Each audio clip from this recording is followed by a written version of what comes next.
Hey everyone, welcome back to my channel. Today I'm going to be talking all about my white ink tattoos because I get so many questions about them and also so many compliments about them. But people are always asking how it was done, when it was done, who's done, what it was done. So yeah, I'm just going to be answering all of that. I currently have 3 white ink tattoos. They were all done in different time periods. So this snake that I have on my arm was done in January of 2018. This is how it looks now. And that's just like intertwining with a black inked snake. And I'll put a picture here of how it looked when I first got it. So it was quite raised when I first got it. Not even quite raised, just like a normal swelling and stuff for a fresh tattoo. And then yeah, as it healed, it just kind of flushed out to the skin as well. The next tattoo that I got was this chest one, which is my most visible one, I guess. Like, people see this one and talk about this one first because it's usually they can just see it when I see my face. So yeah, that one was done in November 2019. So that was still quite a while ago. And that one, in my opinion, is still super visible, super like easy to see. This is how it looked when it first got done. It's kind of hard to see with the plastic over the top, but then I have another picture of the first picture of without the plastic on. I kept that that healing plastic stuff on for 4 or 5 days after I got it done, but that's mainly because I got it done and then I got on a plane to Cambodia and was in Cambodia straight away, so I thought I'd just keep it covered for a bit longer. So yeah, I had that one. And then I also have this photo of while it was getting done. You can kind of see that I think that was actually just after it got done. And you can kind of see how you can't really see anything. It's just like a little bit of a bloody mess.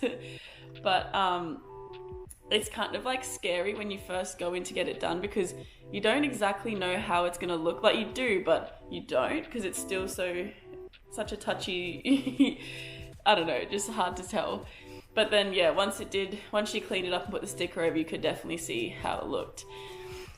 And the third one that I got done in December of 2021, so just last year, was my chest as well, my shoulders and my stomach. Here's a photo of that one, of when I first got it done. That's the stomach there. And then here's the shoulders. I've noticed this one, because it's in such different placement, it is kind of hard to see some of the areas, but I'll get into that later. But yeah, this is kind of what it looks like now. Oh, yeah, so those are the 3 tattoos that I currently have. They're all in white ink. And as you can see, they're all still quite visible, even though I got them 4 years, 3 years, and 1 year ago. First question that I'm going to answer is, how was it done? So the chest piece and the snake were done pretty much the same as any other normal tattoo. Put the stencil on, and then they went over the stencil. Some of the snake was freehand, so he didn't even have a stencil and just went in freehand. But yeah, for the most part it was done with the stencil, and this one was also done with the stencil, which is good, but it's also a bit harder to see what the artist has or hasn't done already. So in this one, there is one dot. There's like dots in between the things. There's one dot that is missing, because I'm assuming she's gone and done everything and then gone to fill in the dots, but you can't see it because the stencil's so dark and the white ink's so light, and it's easy to miss sections if you're getting a more detailed one, I guess. So yeah, there is one dot missing in this one, and that was done on top of the stencil. And also, after it's finished, it is a bit hard to see the final result because you have to wait for the stencil to clear up, and yeah, it doesn't really affect the actual tattoo, but yeah, just the tattooing process.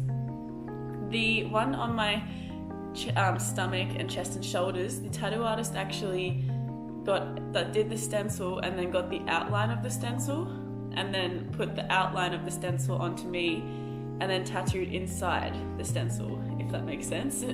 I think that's a bit easy to do as well with this piece, because the lines are much thicker than my other 2 tattoos. So with thicker lines, I guess you could go for that option as well.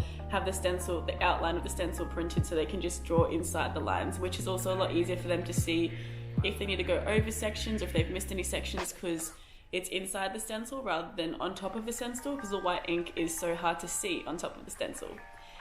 Yes, so the next question I'm going to answer is, does it hurt? And yes, they do hurt.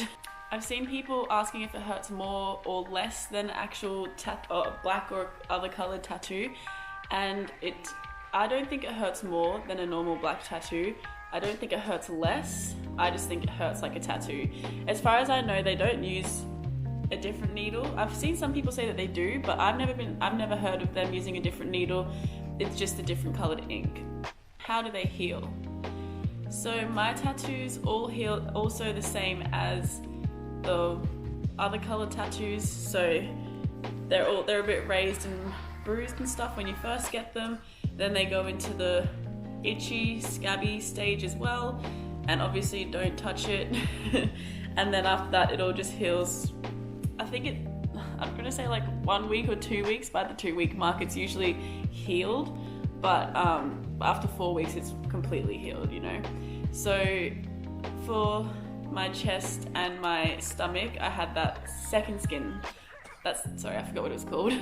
That second skin stuff taped over the top of it for, like I said, for this one, the first 4 days or so. And then for my stomach, probably 2 or 3 days I had it on there for. And then for my snake, because I got this one in Cambodia in 2018, we just wrapped it up with Glad wrap for a few hours. And then I just let it free. At that time, I didn't really know I did know about tattoo care, but I just didn't care and didn't really look after this one. Like, I went swimming in the ocean, I showered in the Cambodian water, which isn't supposed to be clean. Like, you need to rinse it off after every shower and whatnot. And I was just like, I don't give a... But yeah, and it healed honestly perfectly fine as well. So I guess I'm just super lucky that didn't get infected. Does it fade and how long do they last? So my tattoos have faded in some areas more than others. With my first one, the one from 3 years ago, you can see on the top of my forearm, the tattoo is still visible when you look at it closely. But then on the underside of my forearm, it's a tiny bit brighter. I'm not sure how well you can see it on the camera, but because this side of my arm is always getting much more sunlight, it has faded more and it is harder to see on this side, but it is still visible after 4 years. So yeah, the underside of my arm is a bit, like a touch lighter than the forearm because it doesn't get as much sunlight. My chest piece, it used to be white, but obviously because my skin's brown, it's not going to stay white. But yeah, it has faded, but for the most part, I think this one is super visible. I love it and just looks great. Honestly, still after 3 years of having it, I'm super impressed. And most tattoo artists let you do touch-ups, or this tattoo artist told me to come back in a year to get it done over again, but I haven't felt the need to do that. And I've been traveling anyway, but yeah, I have not felt the need to do that. So I'm happy with how it looks now. The tattoo on my chest, my stomach piece looks really great. The bottom of my stomach and the top of my stomach, or my whole stomach, looks really great. I don't think it's faded too much at all. It obviously has yellowed a little bit because my skin's brown, but I'll get into that shortly. The piece on my shoulders that's also attached to it, it is still visible when you look, but because once again, same as my forearm, my shoulders get a lot of sunlight. I do wear sunscreen as well, but they just get a lot of sunlight, so they do fade a little bit quicker than like my chest and my stomach. But yeah, the sun really affects how fast it does fade. For my skin anyway, that's how it works for me. The sun really affects how much it fades. And if you are really keen on having like a brighter tattoo, I would recommend getting it touched up maybe once every year or once every 2 years if you really want to keep it bright. But I'm happy with the more natural or more faded look, I guess. Like, I'm not really too bothered. Maybe in like a few years I'll get it touched up or done over again, but yeah, for now I'm really happy with how it looks. So into the next thing is the yellowing, which I was just saying. Because my skin is like brown, the white ink obviously isn't gonna like stay white on my skin. I don't think it's gone particularly yellow. It's more, I don't know, you can see for yourself, I guess. They have gone more like faded or like tannish color, but I wouldn't say that they're yellow, but maybe maybe that's just me, I don't know.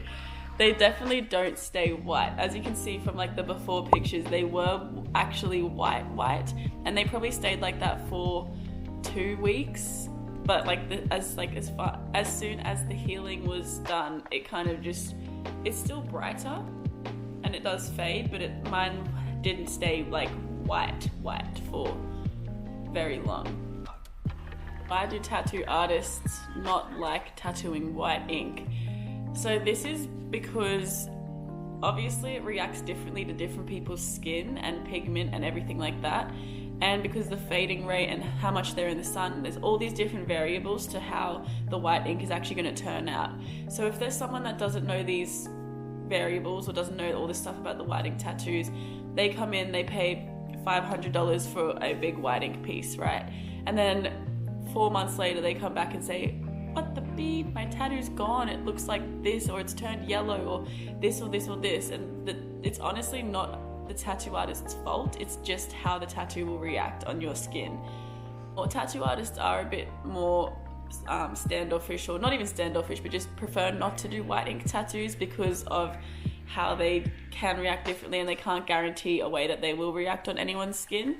So it's just kind of like a safety precaution. They prefer not to do them so they don't have anyone come back and complain to them, I guess. But yeah, I was pretty persistent with my tattoo artist that I definitely wanted white ink, and they told me those things as well, like we can't guarantee this or that or that, and I'm like, that's perfectly fine. I'm happy with the tattoo, this is what I want, and I won't come back and complain if it does anything wrong. At the end of the day, it's just how it reacted on my skin and how I've looked after them and everything like that. So yeah, it's just something to keep in mind when asking a tattoo artist to tattoo in white ink. And if they do seem a bit like not sure about it, just if it's definitely what you want, just be persistent, or go find another tattoo artist that is okay with doing it. The lady that did my chest, my stomach, she's done other white ink tattoos before, so she was already happy to do it. The lady that did my chest was trying to convince me to get it in black and I was like, no, I really want it in white. And yeah, the snake as well, he was keen on doing the white ink. So yeah, just find the artist who's happy to do it and you'll have a great time. That is everything about my white ink tattoos. If you guys have any other questions about them, leave a comment down below. I'm more than happy to answer anything. Like I said, this is just my experience with the tattoos, the healing, the fading, the everything that I've told you about. It's just how I've experienced everything. Don't forget to subscribe and like this video if you did enjoy it. And yeah, I'm looking forward to seeing you next time. Bye! White.